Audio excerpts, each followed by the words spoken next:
Hello everyone. तो जैसा कि यहाँ पे आप देख सकते हैं, दृष्टि का ये एनसीईआरटी का बुक है जो भारत एवं विश्व का भूगोल है इसमें। तो इसके पहले यहाँ पे एक वीडियो यहाँ पे आप पढ़ चुके हैं। यहाँ पे देखते हैं तो कक्षा 6 से 12 तक की पुरानी तथा नई एनसीईआरटी का अधिभार वस्तुनिष्ठ प्रश्न है। इसमें एक आपका अच्छा है कि सभी प्रश्नों का यहाँ पे एग्जेक्टिव का आपका व्याख्या भी दिया है। तो यहाँ पे विषय सूची देखें तो आपका यहाँ पे 1 नंबर आपका पहले वीडियो में कवर कर चुके हैं सौरमंडल में पृथ्वी। आज के क्लास में यहाँ पे आपका पृथ्वी की गति, पृथ्वी के प्रमुख परिमंडल, हमारा देश भारत और ग्लोब पर अक्षांश देशांतर मानचित्र और पृथ्वी के प्रमुख स्थल रूप और भारत की जलवायु, वनस्पति तथा वन्यजीव प्रणाली आपका 8 नंबर तक यहाँ पे आप इस वीडियो में कवर करेंगे। यहाँ पे 6 आपका यहाँ पे क्लास 6 का। उसके बाद में अगले वीडियो में यहाँ पे आपका जो ये पुरानी एनसीईआरटी दिया हुआ है उसको देखेंगे। तो चलिए देखते हैं आज के क्लास में।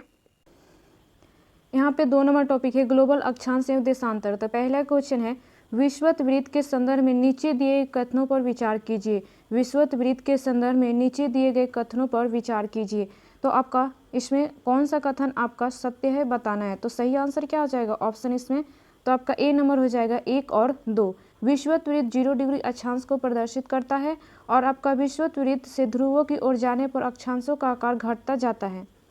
यहाँ पे व्याख्या में देखते हैं तो केवल कथन 1 और 2 सत्य है। विषुवत वृत्त से आपका उत्तर या दक्षिण की कोणीय दूरी को माप को अक्षांश कहते हैं और इसे विषुवत वृत्त से दोनों ध्रुवों की ओर अक्षांशों को मापा जाता है। विषुवत वृत्त से ध्रुवों तक स्थित सभी समानांतर वृत्तों को अक्षांश वृत्त कहा जाता है और विषुवत वृत्त एक काल्पनिक वृत्त है जो पृथ्वी को 2 बराबर भागों में बांटता है।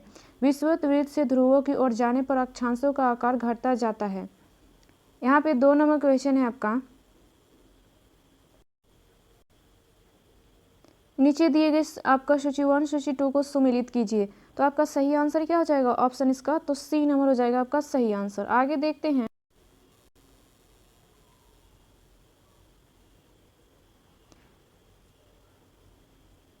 अपना व्याख्या में देखते हैं तो विषुवत वृत्त 0 डिग्री आपका उत्तर ध्रुव, 90 डिग्री उत्तर दक्षिण ध्रुव, आपका 90 डिग्री दक्षिण के अतिरिक्त 4 महत्वपूर्ण अक्षांश रेखाएं भी हैं। उत्तरी गोलार्ध में आपका कर्क रेखा 23.5 डिग्री उत्तर, दक्षिणी गोलार्ध में मकर रेखा 23 डिग्री दक्षिण, विषुवत वृत्त में आपका 66.5 उत्तर वृत्त आपका आंटिक वृत्त और विषुवत वृत्त के 66.5 दक्षिणी ध्रुव वृत्त अटलांटिक वृत्त।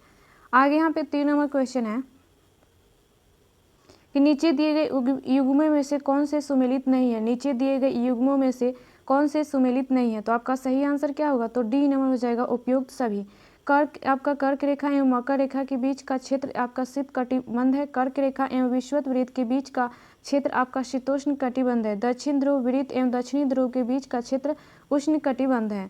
आगे यहाँ पे व्याख्या में देखते हैं तो कर्क रेखा एवं मकर रेखा के बीच सभी अक्षांशों पर सूर्य वर्ष में एक बार दोपहर में सिर के ठीक ऊपर होता है, इसलिए इस क्षेत्र में सबसे अधिक ऊष्मा प्राप्त होती है तथा इसे उष्ण कटिबंधीय कहा जाता है।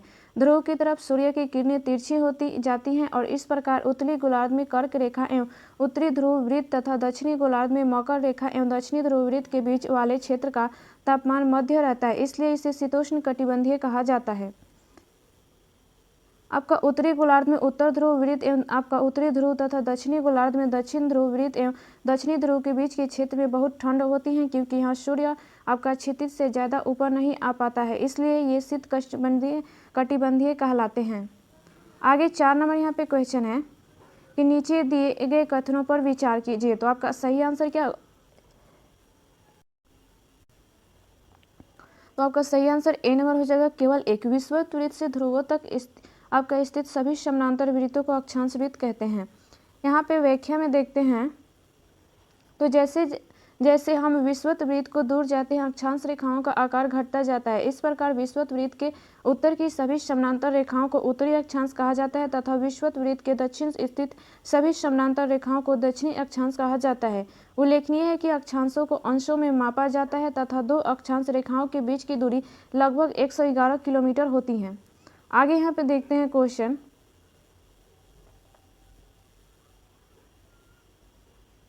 उत्तरी ध्रुव से दक्षिणी ध्रुव को जोड़ने वाली संदर्भ रेखा को क्या कहा जाता है। उत्तरी ध्रुव से दक्षिणी ध्रुव को जोड़ने वाली संदर्भ रेखा को क्या कहा जाता है। तो आपका सही आंसर क्या होगा, तो बी नंबर देशांतरी अम्योत्तर रेखाएं। यहाँ पे आपका व्याख्या देखते हैं तो उत्तरी ध्रुव को दक्षिणी ध्रुव से जोड़ने वाली संदर्भ रेखाओं को देशांतरीय अमियोत्तर कहते हैं। और किसी भी स्थान की सही स्थिति बताने के लिए अक्षांश के अलावा यह जानना आवश्यक होगा कि उत्तरी ध्रुव से दक्षिणी ध्रुव को जोड़ने वाली देशांतरीय अमियोत्तर से पूर्व या पश्चिम की ओर इन स्थानों की दूरी कितनी है। अमियोत्तर के बीच की दूरी विषुवत वृत्त पर अधिकतम आपका 111.3 किलोमीटर तथा ध्रुवों पर न्यूनतम आपका 0 किलोमीटर होती हैं। आगे यहाँ पे 6 नंबर क्वेश्चन है कि किसी स्थान का मानक समय निर्धारित करने का आधार होता है। किसी स्थान का मानक समय निर्धारित करने का आधार होता है। तो आपका सही आंसर क्या होगा, तो बी नंबर यहाँ पे प्रमुख अमियोत्तर। यहाँ पे व्याख्या में देखते हैं तो देशांतरीय अमियोत्तर की लंबाई एक समान होने के कारण इन्हें शिल्प मुख्य संख्याओं में व्यक्त करना कठिन था। तब सभी देशों ने निश्चय किया कि ग्रीनविच, जहां आपका ब्रिटिश राजकीय वेधशाला स्थित है से गुजरने वाली अमियोत्तर से पूर्व और पश्चिम की ओर गिनती शुरू की जाए। इस अमियोत्तर के प्रमुख अमियोत्तर कहते हैं तथा इसका मान 0 डिग्री देशांतर है, अर्थात यह स्थान मानक समय निर्धारित करने का आधार बना। यहाँ से हम 180 डिग्री पूर्व 180 डिग्री पश्चिम तक गणना करते हैं। यहाँ पे 7 नंबर क्वेश्चन है कि निम्नलिखित में कौन से कथन आपका सत्य है। तो आपका सही आंसर क्या हो जाएगा, तो सी नंबर यहाँ पे 1 और 2 दोनों। प्रमुख अमियोत्तर तथा 180 डिग्री अमियोत्तर मिलकर पृथ्वी को समान आपका भागों पूर्वी गोलार्ध एवं पश्चिमी गोलार्ध में विभक्त करती हैं। 180 डिग्री पूर्व में 180 डिग्री पश्चिम अमियोत्तर एक रेखा पर स्थित हैं। यहाँ पे व्याख्या में देखते हैं तो उपयुक्त दोनों कथन सत्य है। प्रमुख अमियोत्तर तथा 180 अमियोत्तर मिलकर पृथ्वी को 2 समान भागों पूर्वी गोलार्ध एवं पश्चिमी गोलार्ध में विभक्त करती हैं। इसलिए किसी स्थान के देशांतर के आगे पूर्व के लिए यहाँ पे अक्षर पूर्व तथा पश्चिम के लिए अक्षर पश्चिम का उपयोग करते हैं। आपका सारे 180 पूर्व और आपका 180 पश्चिम अमियोत्तर एक ही रेखा पर स्थित है तथा 180 डिग्री देशांतर रेखा को अंतर्राष्ट्रीय तिथि रेखा के नाम से जाना जाता है। आगे देखते हैं,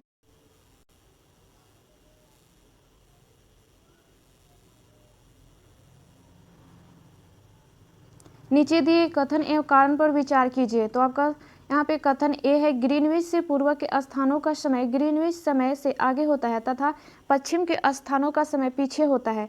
कारण आर, आपका पृथ्वी अपने काल्पनिक अक्ष पर पूर्व से पश्चिम की ओर घूमती है। तो आपका सही आंसर क्या होगा, तो सी नंबर ए एवं आपका आर गलत है।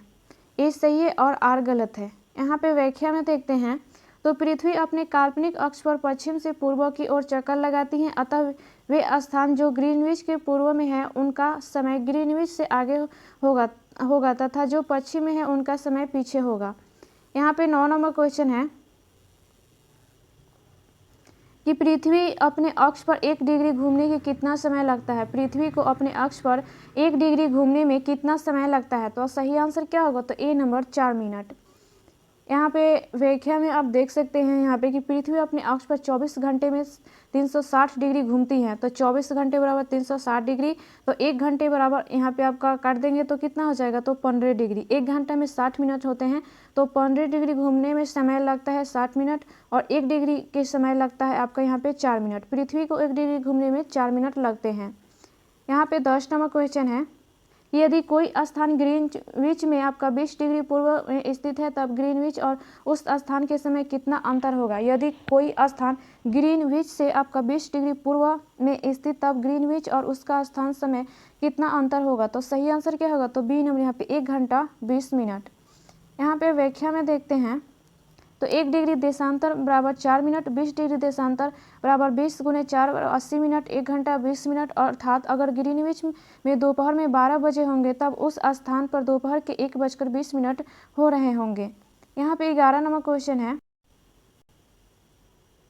कि भारत की किस यमुनोत्तर रेखा के स्थानीय समय को भारत का मानक समय माना जाता है। भारत की किस यमुनोत्तर रेखा के स्थानीय समय को भारत का मानक समय माना जाता है। तो आंसर होगा ए नंबर 82.5 पूर्व। यहाँ पे व्याख्या में देखते हैं भारत में गुजरात, द्वारका तथा असम में आपका डिब्रूगढ़ के स्थानीय समय में लगभग 1 घंटा 45 मिनट का अंतर होता है। इसलिए यह आवश्यक था कि देश के मध्य भाग से होकर गुजरने वाली आपका किसी यमुनोत्तर के स्थानीय समय को देश का मानक समय माना जाए। भारत में 82.5 पूर्व को मानक यमुनोत्तर माना गया है, जो उत्तर प्रदेश में मिर्जापुर स्रोतों से इसे इलाहाबाद के नैनी को भी बताया गया है। इससे आपका ये इलाहाबाद के उत्तर प्रदेश में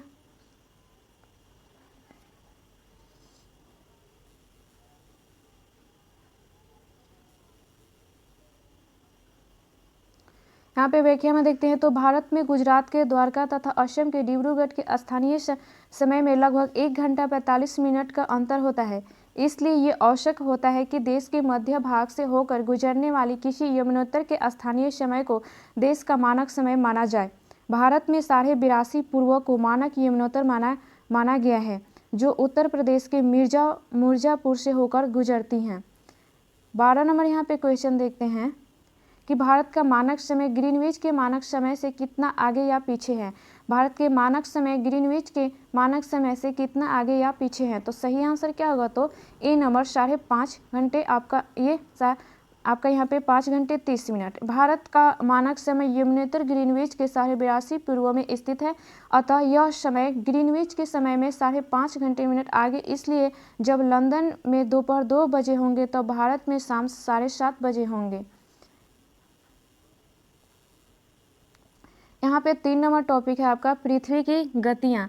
तो आपका इसमें कथन पर विचार करना है, कौन से कथन सत्य है आपका बताना है। तो सही आंसर क्या होगा, तो सी नंबर हो जाएगा, 1 और 2 दोनों। पृथ्वी अपने अक्ष पर घूमना घूर्णन कहलाता है। पृथ्वी सूर्य के चारों ओर एक स्थिर कक्षा में गति और यहाँ पे परिक्रमण कहते हैं।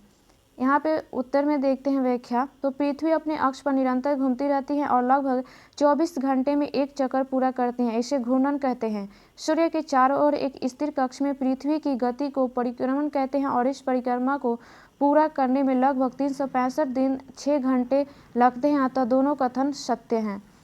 2 नंबर यहाँ पे क्वेश्चन है कि पृथ्वी अपने अक्ष पर कितनी डिग्री झुकी हुई है। पृथ्वी अपने अक्ष पर कितनी डिग्री झुकी हुई है। तो आपका सही आंसर क्या होगा, तो आपका यहाँ पे 23.5 डिग्री। आपका प्रदीप वृत्त किसे कहते हैं।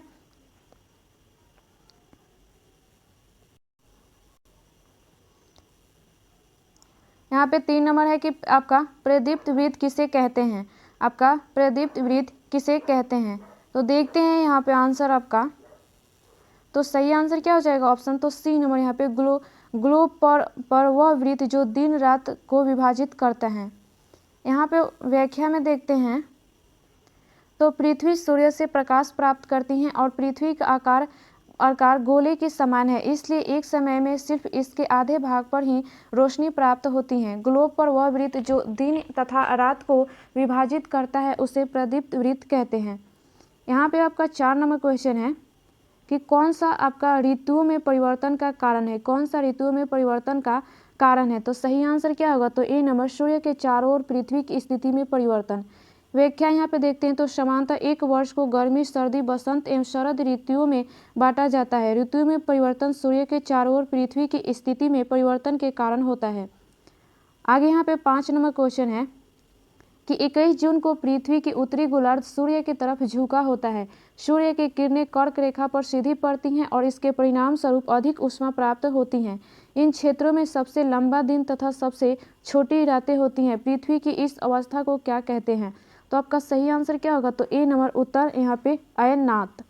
यहाँ पे व्याख्या में देखते हैं तो 21 जून को उत्तरी गोलार्ध सूर्य की तरफ झुका होता है और जिससे सूर्य की किरणें कर्क रेखा पर सीधी पड़ती हैं। उत्तरी ध्रुव सूर्य की तरफ झुका होता है तथा उत्तरी ध्रुव रेखा के बाद वाले भागों पर लगभग 6 महीनों तक लगातार दिन रहता है। चूंकि उत्तरी गोलार्ध के बहुत बड़े भाग में सूर्य की रोशनी प्राप्त होती है, इसलिए विषुवत वृत्त के उत्तरी भाग में गर्मी का मौसम होता है एवं दक्षिणी भाग में सर्दी का मौसम। पृथ्वी की इस अवस्था को उत्तर अयनात कहते हैं। आगे यहाँ पे क्वेश्चन देखते हैं। दक्षिण यहाँ पे अयनात के संदर्भ में नीचे दिए कथनों पर विचार कीजिए और सत्य कथन बताना है। तो सही आंसर क्या होगा, तो सी नंबर यहाँ पे 1 और 2। आपका दक्षिण ध्रुव सूर्य की ओर झुका होता है और आपका यहाँ पे दक्षिण आपका सूर्य की किरणें मकर रेखा पर सीधी पड़ती हैं।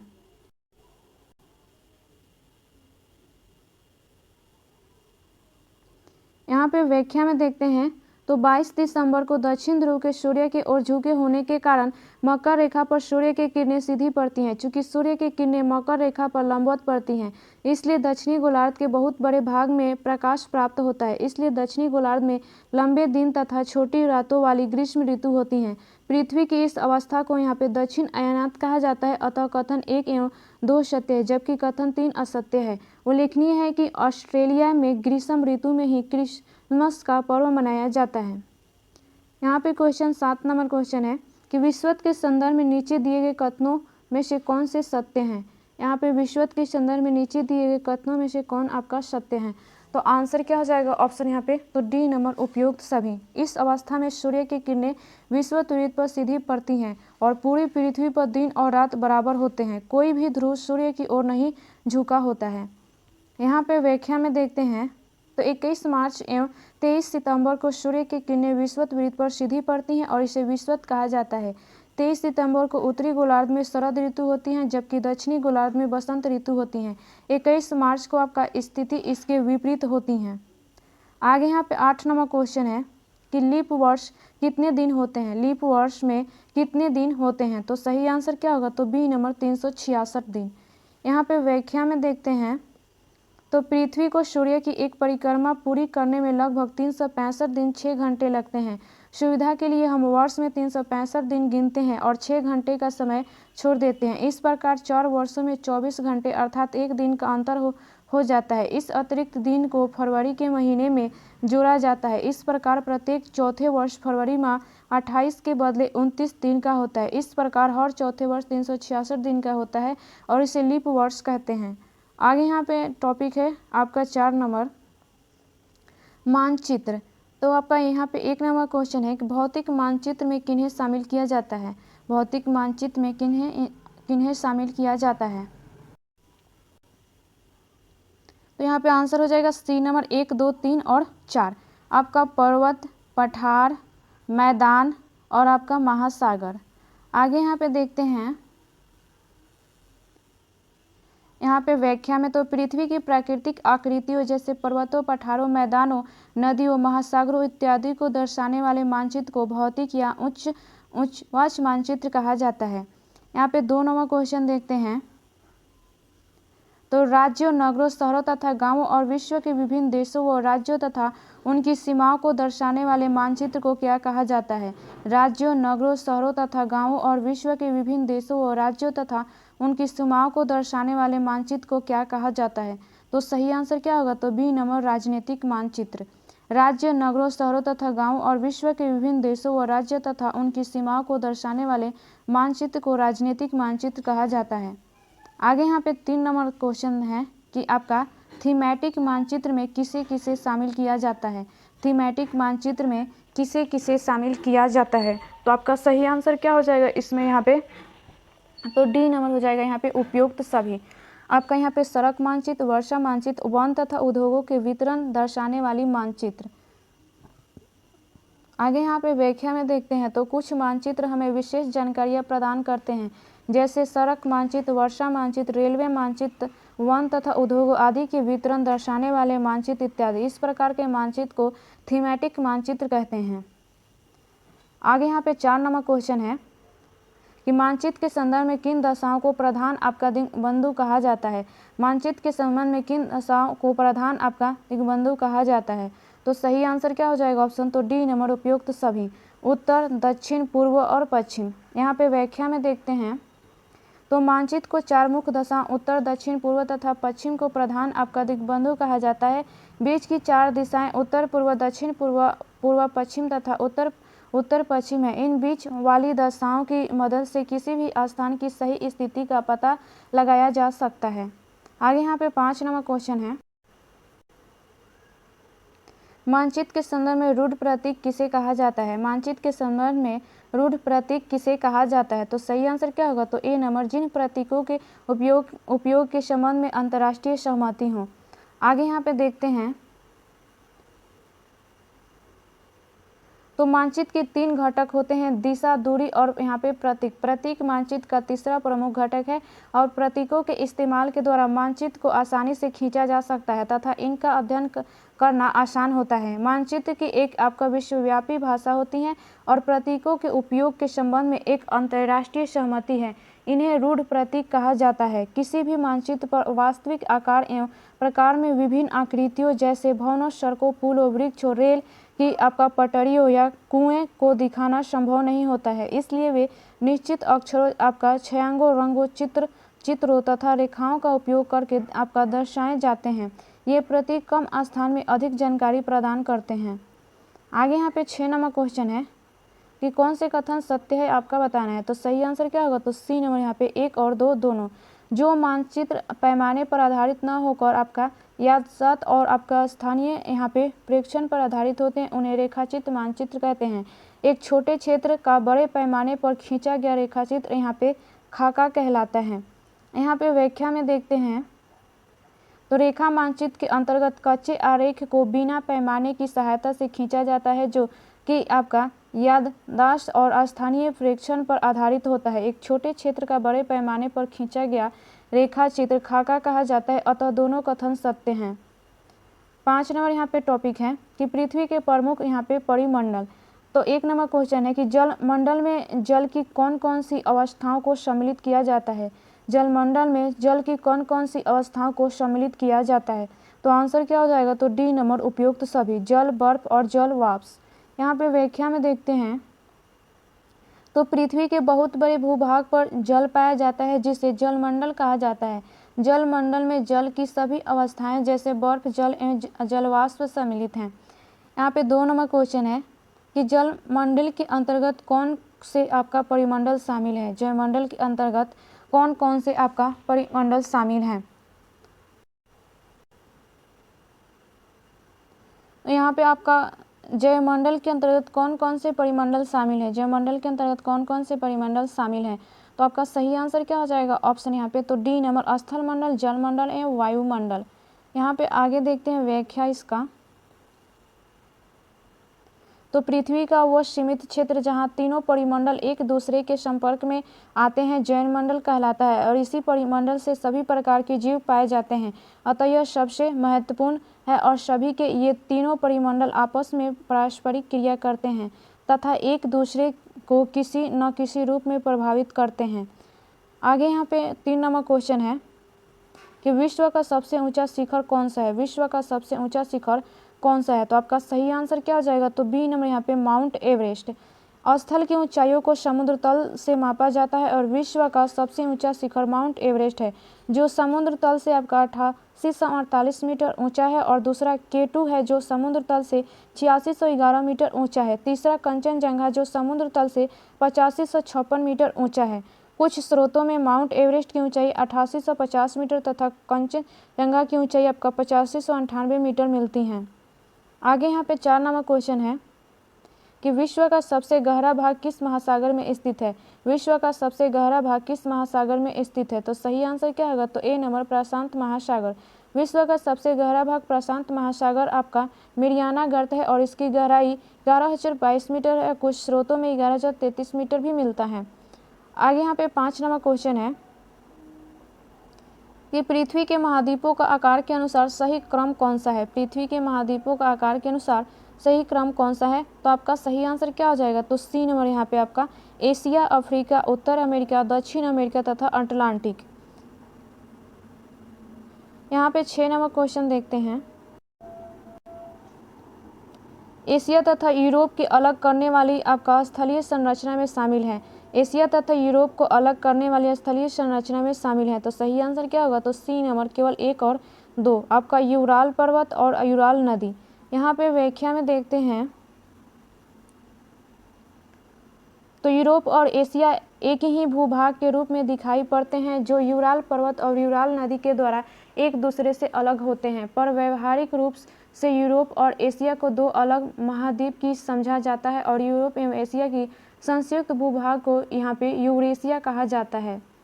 7 नंबर यहाँ पे क्वेश्चन है कि वह कौन सा महाद्वीप है जिससे होकर कर्क रेखा, मकर रेखा तथा विषुवत वृत्त तीनों गुजरती हैं। वह कौन सा महाद्वीप है जिससे होकर कर्क रेखा, मकर रेखा तथा विषुवत वृत्त तीनों गुजरती हैं। तो सही आंसर क्या होगा, तो ए नंबर अफ्रीका। अफ्रीका एशिया के बाद विश्व का दूसरा सबसे बड़ा महाद्वीप है और यही एक ऐसा महाद्वीप है जिससे होकर कर्क रेखा, मकर रेखा एवं विषुवत वृत्त गुजरती हैं। विषुवत वृत्त 0 डिग्री अक्षांश इस महाद्वीप के लगभग मध्य भाग से होकर गुजरती हैं। आगे यहाँ पे 8 नंबर क्वेश्चन है कि एशिया को अफ्रीका से अलग करने वाली नहर क्या नाम है। एशिया को अफ्रीका से अलग करने वाली नहर का क्या नाम है। तो सही आंसर क्या होगा, ऑप्शन यहाँ पे तो बी नंबर स्वेज नहर। यहाँ पे व्याख्या में देखते हैं तो मिस्र के आपका यहाँ पे सिनाई प्रायद्वीप में बनाई गई स्वेज नहर विश्व की सबसे बड़ी कृत्रिम नहर है। यह नहर भूमध्य सागर को लाल सागर से जोड़ती हैं तथा एशिया महाद्वीप को अफ्रीका महाद्वीप से अलग करती हैं। 1870 ईस्वी नहर यहाँ पे जहाज़ों को आवागमन के लिए खोल दिया गया और जिसके कारण यूरोप और एशिया के बीच की दूरी काफ़ी कम हो गई। आगे यहाँ पे 9 नंबर क्वेश्चन है कि उत्तर अमेरिका तथा दक्षिण अमेरिका महाद्वीप किस देश में मिलते हैं।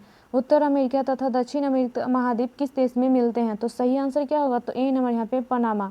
उत्तर अमेरिका तथा दक्षिण अमेरिका महाद्वीप पनामा देश की पूर्वी सीमा में एक सर्करे स्थल से यहाँ पे जुड़े हैं, जिससे पनामा यहाँ पे स्थल संधि कहा जाता है तथा यह स्थल संधि अटलांटिक महासागर को प्रशांत महासागर से अलग करती हैं।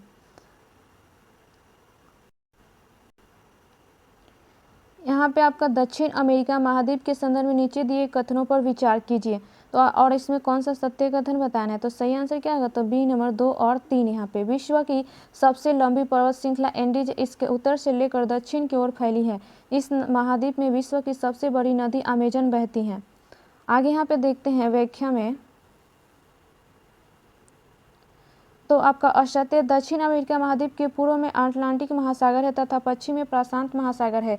इस महाद्वीप का अधिकांश भाग दक्षिण गोलार्ध में स्थित है, जबकि कथन 2 एवं 3 आपका सत्य है। आगे यहाँ पे 11 नंबर क्वेश्चन है कि किस महाद्वीप को आपका द्वीपीय महाद्वीप कहते हैं। किस महाद्वीप को द्वीपीय महाद्वीप कहते हैं, तो सही आंसर क्या होगा, तो डी नंबर ऑस्ट्रेलिया। ऑस्ट्रेलिया महाद्वीप को द्वीपीय महाद्वीप कहा जाता है। यह चारों तरफ से महासागरों तथा समुद्रों से घिरा हुआ है। ऑस्ट्रेलिया विश्व का सबसे छोटा महाद्वीप है जो कि पूरी तरह से दक्षिणी गोलार्ध में स्थित है। आगे यहाँ पे 12 नंबर क्वेश्चन है कि अटलांटिका महाद्वीप के संदर्भ में नीचे दिए गए कथनों में से कौन से सत्य हैं। अटलांटिक महाद्वीप के संदर्भ में नीचे दिए गए कथनों में से कौन सा सत्य है, तो आपका सही आंसर क्या होगा यहाँ पे, तो बी नंबर केवल 2। यहाँ किसी भी प्रकार का अस्थायी मानव निवास नहीं है। यहाँ पे आपका व्याख्या में देखते हैं, तो अटलांटिका एक बहुत बड़ा महाद्वीप है जो कि दक्षिणी गोलार्ध में स्थित है। दक्षिणी ध्रुव इस महाद्वीप के मध्य में स्थित है, अतः कथन एक का असत्य है। चूंकि यह दक्षिण ध्रुव क्षेत्र में स्थित है, इसलिए यह हमेशा मोटी बर्फ की परतों से ढका रहता है, इसलिए यहाँ आपका अस्थायी मानव निवास नहीं, अतः कथन आपका 2 सत्य है। बहुत से देशों के शोध केंद्र यहाँ स्थित, भारत के भी शोध संस्थान यहाँ हैं और इनके नाम है दक्षिण गंगोत्री, मैत्री तथा भारती। आगे यहाँ पे 13 नंबर क्वेश्चन है कि आकार के आधार पर महासागरों का सही क्रम कौन सा है। आकार के आधार पर महासागरों का सही क्रम कौन सा है, तो सही आंसर क्या होगा, तो यहाँ पे डी नंबर हो जाएगा आपका सही आंसर। यहाँ पे व्याख्या में देखते हैं, तो विशाल जलाशय जो महाद्वीपों के द्वारा एक दूसरे से अलग हैं महासागर कहलाते हैं। आकार की दृष्टि से उनका क्रम है प्रशांत महासागर, अटलांटिक महासागर, हिंद महासागर, दक्षिणी महासागर तथा आर्कटिक महासागर। आगे यहाँ पे 14 नंबर क्वेश्चन है, नीचे दिए कथन किस महासागर से संबंधित है। नीचे दिए कथन किस महासागर से संबंधित है, तो आपका सही आंसर क्या हो जाएगा, देखते हैं। तो आपका सही आंसर ए नंबर हो जाएगा प्रशांत महासागर। उपयुक्त कथन प्रशांत महासागर के संदर्भ में प्रशांत महासागर सबसे बड़ा महासागर है और पृथ्वी का सबसे गहरा भाग आपका मेरियाना ग्रह प्रशांत महासागर में ही स्थित है। आगे यहाँ पे 15 नंबर क्वेश्चन है कि नीचे दिए कथन के कारण अब आप विचार कीजिए और इसमें आपका कथन ए है, अटलांटिक महासागर की तट रेखा आपका पोतस्राव एवं पत्तों के निर्माण के लिए आदर्श स्थिति रखती है। कारण आर है, अटलांटिक महासागर की तट आपका रेखा सीधी एवं चौड़ी है। तो आपका सही आंसर क्या हो जाएगा, ऑप्शन ए, तो आपका सी नंबर हो जाएगा। ए सही है, आर गलत है। यहाँ पे व्याख्या में देखते हैं, तो अटलांटिक महासागर विश्व का दूसरा सबसे बड़ा महासागर है। अटलांटिक महासागर की तट रेखा बहुत अधिक यहाँ पे तंतुरित है और यह आपका नियमित एवं आपका तंतुरित तट रेखा प्राकृतिक पोताश्रय एवं यहाँ पे पत्तनों के लिए आदर्श स्थिति है। व्यापार की दृष्टि से यह सबसे व्यस्त महासागर है।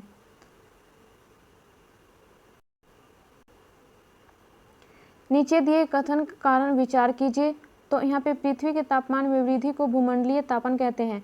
आर आपका कारण है कि यह कार्बन डाइऑक्साइड की मात्रा में वृद्धि से हो रहा है। तो आपका सही आंसर क्या हो जाएगा, तो यहाँ पे ए नंबर हो जाएगा। ए एवं आर दोनों सही है तथा आर ए की सही व्याख्या करता है। आगे यहाँ पे व्याख्या में देखते हैं, तो कार्बन डाइऑक्साइड वायु का एक महत्वपूर्ण घटक है। कार्बन डाइऑक्साइड की मात्रा में वृद्धि के कारण पृथ्वी के तापमान में वृद्धि हो रही है। इसे भूमंडलीय तापमान कहा जाता है। नीचे दिए गए युग्म में सुमिलित कीजिए। तो आपका सही आंसर क्या हो जाएगा? ऑप्शन देखते हैं यहाँ पे। तो आपका सही आंसर ये बी नंबर हो जाएगा। यहाँ पे व्याख्या देखते हैं। तो प्रशांत महासागर लगभग वृत्ताकार है और एशिया, ऑस्ट्रेलिया, उत्तर एवं दक्षिण अमेरिका इसके चारों ओर स्थित है।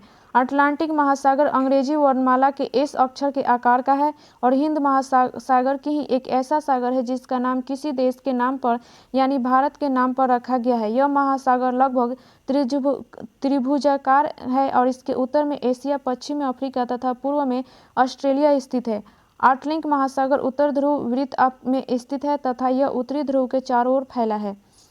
यहाँ पे 18 नंबर क्वेश्चन है कि वायुमंडल में आपका मध्य मंडल किन दो मंडलों के बीच पाया जाता है? वायुमंडल में मध्य मंडल किन दो मंडलों के बीच पाया जाता है? तो आंसर हो जाएगा बी नंबर, यहाँ पे आपका समताप मंडल और आयन मंडल। यहाँ पे आपका व्याख्या में देखते हैं। तो वायुमंडल को उसके घटकों, तापमान तथा अन्य आधार पर 5 परतों में बांटा गया है। इन परतों को पृथ्वी की सतह से शुरू करते हुए क्षोभ मंडल, समताप मंडल, मध्य मंडल, आयन मंडल तथा बहिर्मंडल कहा जाता है। आधुनिकतम वैज्ञानिक उपकरणों की सहायता से प्रभावी वायुमंडल की ऊंचाई का 16 से 29,000 किलोमीटर तक अध्ययन किया गया है और किंतु सागर तल से 800 किलोमीटर ऊंचाई तक वायुमंडल सर्वाधिक महत्वपूर्ण होता है। आगे यहाँ पे 19 नंबर क्वेश्चन है कि नीचे दिए कथन पर विचार कीजिए और कौन सा सत्य कथन है बताना है। तो सही आंसर क्या होगा? तो सी नंबर, यहाँ पे 1 और 2 दोनों। वायुमंडल में उपस्थित नाइट्रोजन गैस सभी प्रकार के आपका जीवधारियों की वृद्धि में सहायक होती हैं और कार्बन डाइऑक्साइड आपका गैस पेड़ पौधों की वृद्धि में सहायक होती हैं। आगे यहाँ पे व्याख्या में देखते हैं।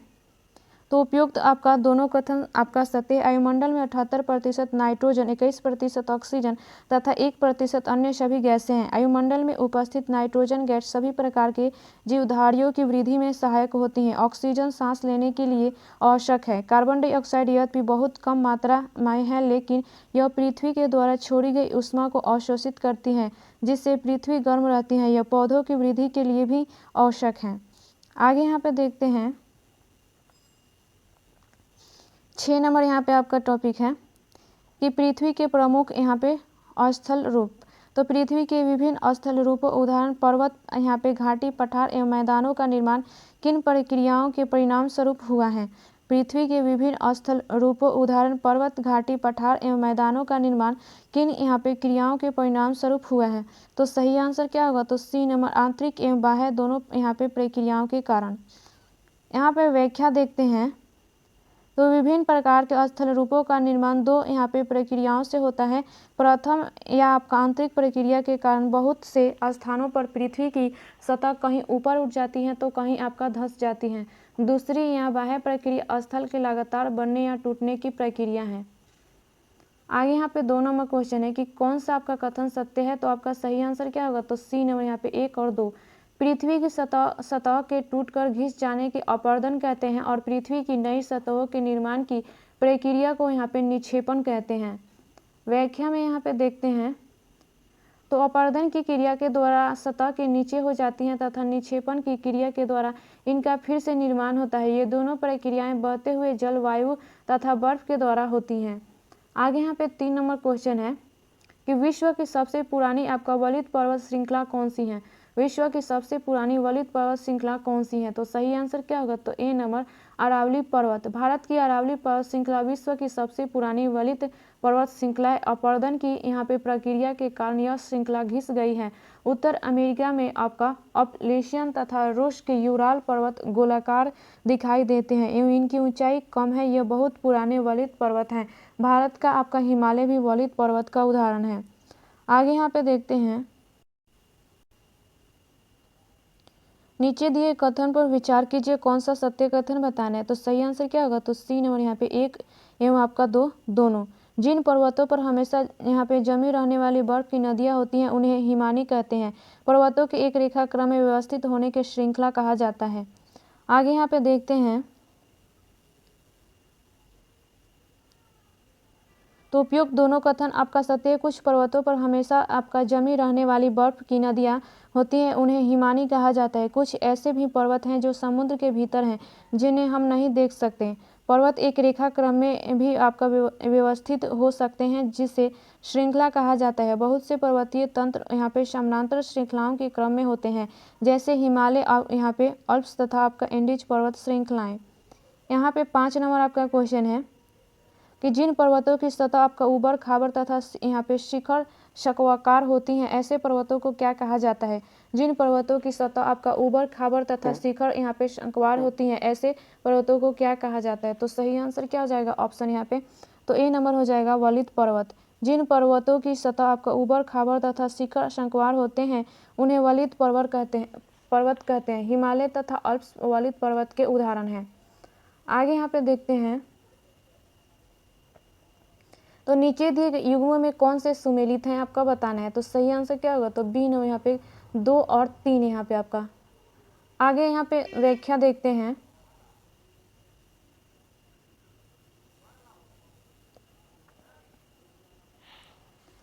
तो उत्तर अमेरिका का यहाँ पे अपलेशियन तथा रूस का यूराल पर्वत गोलाकार दिखाई देते हैं तथा इनकी ऊंचाई बहुत कम है। ये बहुत पुराने वलित पर्वत है। जब कोई बहुत बड़ा भाग टूट जाता है तथा ऊर्ध्वाधर रूप में यहाँ पे विस्थापित हो जाता है, तब यहाँ पे प्रस्तुत पर्वतों का निर्माण होता है। ऊपर उठे हुए खंड को यहाँ पे उत्खंड तथा नीचे धंसे हुए खंडों को यहाँ पे द्रोणिका भ्रंश कहा जाता है। यूरोप की यहाँ पे राइन घाटी तथा यहाँ पे वॉसेज पर्वत इसी तरह के पर्वत तंत्र के उदाहरण हैं। अफ्रीका का माउंट यहाँ पे किलिमंजारो तथा जापान का यहाँ पे फ्यूजियामा पर्वत ज्वालामुखी पर्वत के उदाहरण है और ज्वालामुखी पर्वत का निर्माण ज्वालामुखी प्रक्रियाओं के कारण होता है। आगे यहाँ पे 7 नंबर क्वेश्चन है कि यहाँ पे मोनाकी पर्वत किस महासागर में अवस्थित है। मोनाकी पर्वत किस महासागर में स्थित है, तो आपका सही आंसर क्या हो जाएगा, तो बी नंबर प्रशांत महासागर। यहाँ पे प्रशांत महासागर में स्थित आपका मोनाकी पर्वत सागर की सतह नीचे स्थित है और इसकी ऊंचाई आपका माउंट एवरेस्ट से भी अधिक है। 8 नंबर क्वेश्चन है, विश्व का सबसे ऊंचा पठार कौन सा है। विश्व का सबसे ऊंचा पठार कौन सा है, तो सही आंसर क्या होगा, तो बी नंबर तिब्बत का पठार। आगे यहाँ पे देखते हैं व्याख्या इसका, तो तिब्बत का पठार विश्व का सबसे ऊंचा पठार है, जिसकी ऊंचाई मध्य समुद्र तल से आपका 4000 से 6000 मीटर तक है। पठार आसपास के क्षेत्रों से अधिक उठा हुआ होता है तथा इसका ऊपरी भाग आपका यहाँ पे मेज के समान सपाट होता है। पठारों की ऊंचाई प्रायः कुछ 100 मीटर से लेकर कई हजार मीटर तक हो सकती हैं। पर्वतों की तरफ यहाँ पे पठार भी नए या पुराने हो सकते हैं। भारत में दक्कन का पठार पुराने पठारों में से एक है। केन्या, तंजानिया तथा युगांडा का पूर्वी अफ्रीकी पठार, एक ऑस्ट्रेलिया का पश्चिमी पठार इस प्रकार के उदाहरण है। अफ्रीका का पठार सोना एवं आपका हीरो के खनन के लिए प्रसिद्ध है। भारत में आपका छोटा नागपुर के पठार में लोहा, कोयला तथा मैग्नीज के बहुत बड़े भंडार पाए जाते हैं। आगे यहाँ पे 9 नंबर क्वेश्चन है कि मैदानों के संदर्भ में नीचे दिए कथनों पर विचार कीजिए और उपयुक्त कथन कौन सा सत्य है आपका बताना है। तो सही आंसर क्या हो जाएगा ऑप्शन इसका, तो सी नंबर हो जाएगा। 1 और 2 दोनों यहाँ पे। व्याख्या में देखते हैं यहाँ पे, तो मैदान समतल भूमि के बहुत बड़े भाग होते हैं और ये सामान्यतः मध्य समुद्री तल से 200 मीटर से अधिक ऊंचे नहीं होते हैं। अधिकांश मैदान मुख्य नदियों तथा उनकी सहायक नदियों के द्वारा बने हैं। नदियां पर्वत के ढालों पर नीचे की ओर बहती हैं तथा उन्हें यहाँ पे अपरदित कर देती हैं। वे अपरदित पदार्थों को अपने साथ आगे की ओर ले जाती हैं। अपने साथ ढोए जाने वाले पदार्थों जैसे बालू तथा शिल्ड को वे आपका यहाँ पे घाटियों में निक्षेपित कर देती हैं और इन्हीं निक्षेपों से मैदानों का निर्माण होता है। आगे यहाँ पे देखते हैं, सामान्यतः मैदान अधिक उपजाऊ होते हैं तथा यह आवास एवं परिवहन के साधनों का निर्माण करना आसान होता है, इसलिए मैदान विश्व के सबसे अधिक जनसंख्या वाले भाग होते हैं। 7 नंबर यहाँ पे टॉपिक है हमारा देश भारत। तो देखते हैं यहाँ पे, तो पहला क्वेश्चन है कि भारत के यहाँ पे मुख्य भूमि का विस्तार दक्षिण से उत्तर की ओर किन अक्षांशों के मध्य है। भारत की मुख्य भूमि का विस्तार दक्षिण से उत्तर की ओर और किन अक्षांशों के मध्य है। तो सही आंसर क्या होगा, तो ए नंबर यहाँ पे 8 डिग्री 4 उत्तर से आपका 37 डिग्री 6 उत्तर। यहाँ पे भारत उत्तरी गोलार्ध में स्थित है। भारत की मुख्य भूमि का विस्तार 8 डिग्री 4 उत्तर तथा आपका 37 डिग्री 6 उत्तर अक्षांश के बीच है। पश्चिम से लेकर पूर्व तक भारत का विस्तार देशांतरों के बीच है। पश्चिम से लेकर पूर्व तक भारत का विस्तार देशांतरों के बीच है। तो सही आंसर क्या होगा? तो डी नंबर यहाँ पे 68 डिग्री 7 पूर्व से 97 डिग्री 25 पूर्व। आगे यहाँ पे देखते हैं व्याख्या में। तो पश्चिम से लेकर पूर्व तक भारत का विस्तार 68 डिग्री 7 पूर्व तथा 97 डिग्री आपका 25 पूर्व देशांतरों के बीच है। 3 नंबर यहाँ पे क्वेश्चन देखते हैं। तो कर्क रेखा किन राज्यों से होकर गुजरती हैं? कर्क रेखा किन राज्यों से होकर गुजरती हैं? तो सही आंसर क्या होगा? तो डी नंबर उपयुक्त सभी, गुजरात, राजस्थान, त्रिपुरा और मिजोरम। यहाँ पे व्याख्या में देखते हैं। तो कर्क रेखा देश के लगभग मध्य भाग से होकर गुजरती हैं और यह रेखा भारत के 8 राज्यों से होकर गुजरती हैं, जो इस प्रकार है: गुजरात, राजस्थान, मध्य प्रदेश, छत्तीसगढ़, झारखंड, पश्चिम बंगाल, त्रिपुरा और मिजोरम। 4 नंबर यहाँ पे क्वेश्चन है कि भारत की स्थलीय सीमा कितने देशों के साथ जुड़ी है? भारत की स्थलीय सीमा कितने देशों के साथ जुड़ी है? तो सही आंसर क्या होगा? तो डी नंबर यहाँ पे 7। भारत देश की स्थलीय सीमा 7 देशों के साथ जुड़ी हुई है और यह देश के चीन, नेपाल, भूटान, म्यांमार, पाकिस्तान, बांग्लादेश और अफगानिस्तान है। आगे यहाँ पे 5 नंबर क्वेश्चन है कि भारत की सबसे लंबी स्थलीय सीमा किस देश के साथ लगती है? भारत की सबसे लंबी स्थलीय सीमा किस देश के साथ लगती है? तो सही आंसर क्या होगा? तो डी नंबर बांग्लादेश। भारत की सबसे लंबी स्थलीय सीमा बांग्लादेश के साथ लगती हैं। आगे यहाँ पे 6 नंबर क्वेश्चन है कि भारत के कौन से राज्य 3 तरफ से अंतर्राष्ट्रीय सीमाओं से घिरे हैं? भारत के कौन से राज्य 3 तरफ से अंतर्राष्ट्रीय सीमाओं से घिरे हैं? तो सही आंसर क्या होगा? तो सी नंबर 3 एवं 4 आपका सिक्किम और त्रिपुरा। यहाँ पे व्याख्या में देखते हैं।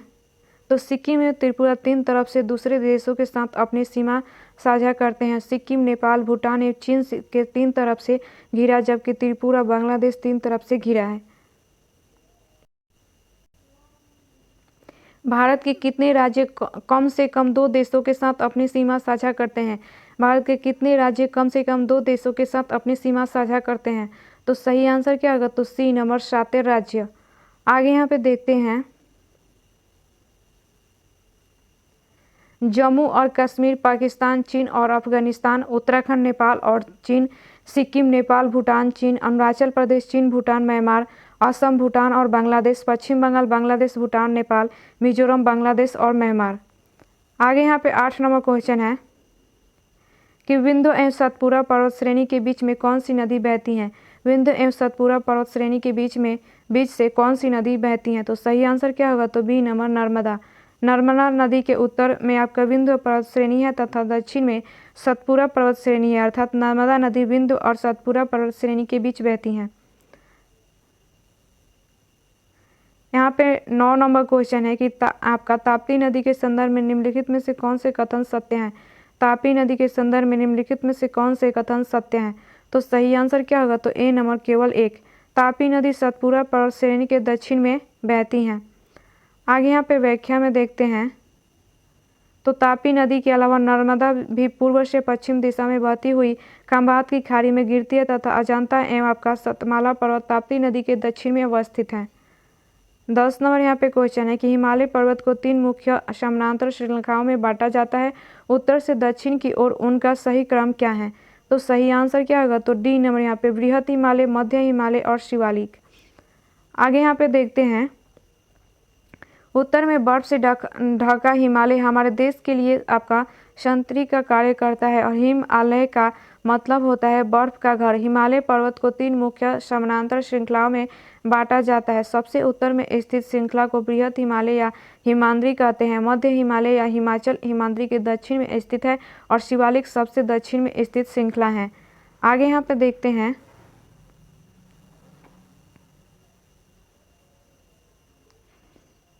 नीचे दिए गए आपका नदियों के नाम को ध्यान से देखिए। तो आपका कौन सी नदियाँ डेल्टा बनाती हैं तो बताना है। तो सही आंसर क्या होगा? तो डी नंबर उपयुक्त सभी। महानदी, गोदावरी, कावेरी और कृष्णा सभी डेल्टा बनाती हैं। आगे यहाँ पे व्याख्या में देखते हैं। तो महानदी, गोदावरी, कृष्णा और कावेरी ये सभी पूर्व की ओर बहने वाली नदियाँ हैं तथा बंगाल की खाड़ी में गिरती हैं। ये नदियाँ अपने मुहाने पर यहाँ पे उपजाऊ डेल्टा का निर्माण करती हैं। आगे यहाँ पे 12 नंबर क्वेश्चन है कि सुंदरबन डेल्टा के संदर्भ में नीचे दिए कथनों में से कौन से आपका सत्य है? सुंदरबन डेल्टा के संदर्भ में नीचे दिए कथनों में से कौन सा सत्य है? तो सही आंसर क्या होगा? तो सी नंबर 1 और 2 दोनों। यह विश्व का सबसे बड़ा डेल्टा है। इस डेल्टा की आकृति त्रिभुजाकार है। यहाँ पे आपका व्याख्या में देखते हैं तो गंगा एवं ब्रह्मपुत्र नदियाँ विश्व के सबसे बड़े डेल्टा का निर्माण करती हैं, जिसे सुंदरबन डेल्टा कहा जाता है। इस डेल्टा की आकृति त्रिभुजाकार है। डेल्टा स्थल का वह भाग होता है जो नदी के मुहाने पर बनता है। जहाँ नदियाँ समुद्र में प्रवेश करती हैं उस जगह को नदी का मुहाना कहा जाता है। आगे यहाँ पे 13 नंबर क्वेश्चन है कि भारत के कौन सा द्वीप प्रवाल द्वीप है? भारत का कौन सा द्वीप प्रवाल द्वीप है? तो सही आंसर क्या होगा? तो ए नंबर लक्षद्वीप। भारत में 2 द्वीप समूह अंडमान निकोबार और लक्षद्वीप द्वीप समूह अरब सागर में स्थित है। यह केरल के तट से कुछ दूर स्थित आपका प्रवाल द्वीप अंडमान एवं निकोबार द्वीप समूह भारत के दक्षिण पूर्व दिशा में बंगाल की खाड़ी में स्थित है। आगे के यहाँ पे 8 नंबर टॉपिक है कि भारत जलवायु वनस्पति तथा वन्य प्रणाली। मानसून शब्द की उत्पत्ति किस भाषा से हुई है? मानसून शब्द की उत्पत्ति किस भाषा से हुई है? तो सही आंसर क्या होगा? तो ए नंबर अरबी भाषा। मानसून शब्द अरबी भाषा के यहाँ पे मौसमी से लिया गया है, जिसका अर्थ होता है मौसम। मौसम वायुमंडल में दिन प्रतिदिन होने वाला परिवर्तन है तथा किसी स्थान पर अनेक यहाँ पे वर्षों में मापी गई मौसम की औसत दशा को जलवायु कहते हैं। आगे यहाँ पे देखते हैं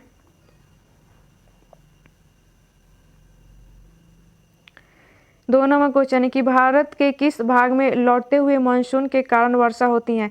भारत के किस भाग में लौटते हुए मानसून का कारण वर्षा होती है? तो सही आंसर क्या होगा? तो डी नंबर तमिलनाडु एवं आंध्र प्रदेश। शरद ऋतु के समय पवन स्थल भागों से लौटकर बंगाल की खाड़ी की ओर बहती हैं। यह मानसून के लौटने का मौसम होता है। भारत के दक्षिणी भाग विशेषकर तमिलनाडु एवं आंध्र प्रदेश क्षेत्र में इस मौसम में वर्षा होती है। आगे यहाँ पे 3 नंबर क्वेश्चन है कि कथन आपका दिए गए कथन एवं कारण पर विचार कीजिए। तो आपका ए नंबर कथन है यहाँ पे भारत की जलवायु को मानसूनी जलवायु कहा जाता है। कारण आ रहा है कि भारत की स्थिति उष्णकटिबंध होने के कारण अधिकतर वर्षा मानसूनी पवन से होती हैं। तो सही आंसर क्या हो जाएगा? तो ए नंबर। यहाँ पे ए एवं आर दोनों सही है तथा आर की सही व्याख्या करता है। यहाँ पे देखते हैं व्याख्या में तो भारत की जलवायु को मानसूनी जलवायु कहा जाता है क्योंकि भारत की स्थिति उष्णकटिबंधी में होने के कारण अधिकतर वर्षा मानसूनी पवन से होती हैं। आगे यहाँ पे 4 नंबर क्वेश्चन है कि किसी स्थान की जलवायु के निर्धारण में कौन कौन से कारक महत्वपूर्ण होते हैं?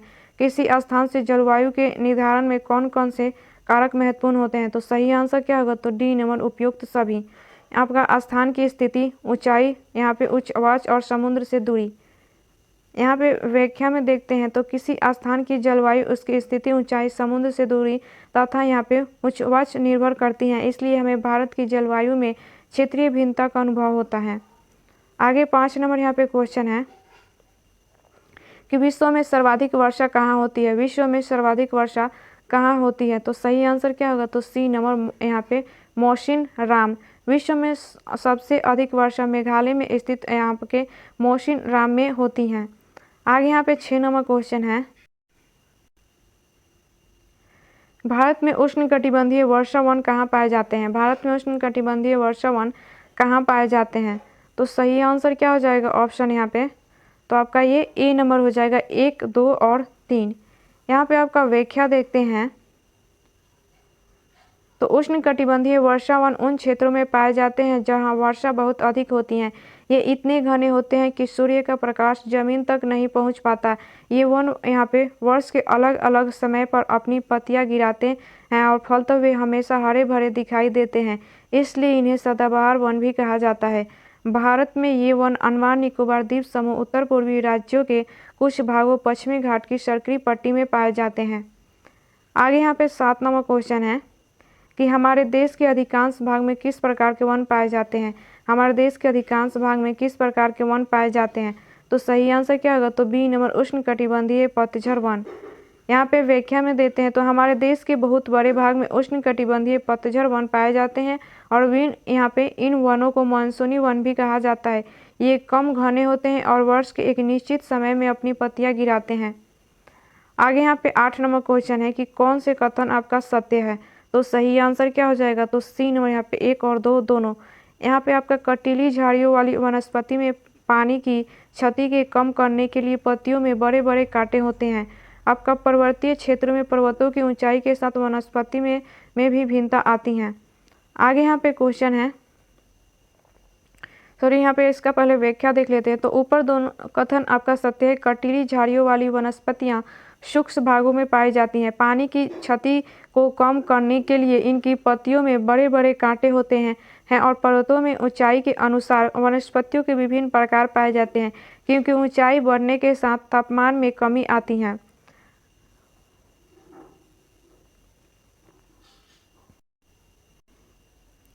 यहाँ पे आपका सूची 1 को सूची 2 से सम्मिलित करना है। तो सही आंसर क्या हो जाएगा? ऑप्शन यहाँ पे, तो सही आंसर सी नंबर हो जाएगा। आगे यहाँ पे देखते हैं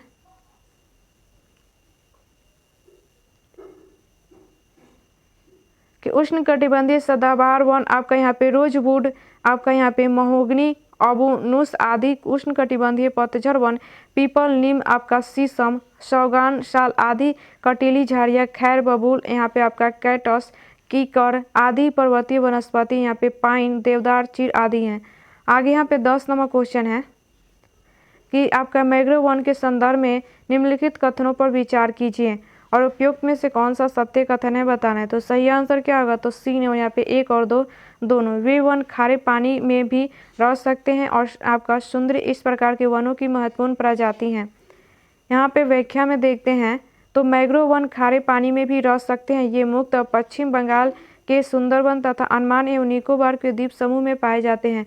सुंदरी इस प्रकार के वनों की महत्वपूर्ण प्रजाति है। इस प्रजाति के नाम पर इस क्षेत्र का नाम सुंदरबन पड़ा, अतः दोनों कथन सत्य हैं। आगे यहाँ पे 11 नंबर क्वेश्चन है कि वन्यजीव सप्ताह कब मनाया जाता है? वन्यजीव सप्ताह कब मनाया जाता है? तो सही आंसर क्या होगा? तो ए नंबर, अक्टूबर के पहले सप्ताह में।